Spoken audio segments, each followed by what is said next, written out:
क्या कभी सोचा कि कृष्ण ने बांसुरी ही क्यों चुनी? आइए जानते हैं। बांसुरी कभी भी सीधी नहीं होती, उसमें छिद्र होते हैं और श्री कृष्ण उन छिद्रों का सही से संतुलन और सदुपयोग करके मधुर संगीत का निर्माण करते हैं। इसी प्रकार हमारा जीवन भी बांसुरी की तरह सीधा नहीं होता।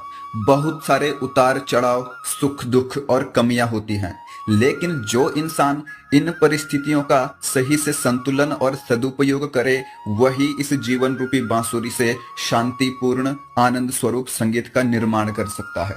बात अगर दिल को छू गई तो कमेंट में राधे राधे जरूर टाइप करें।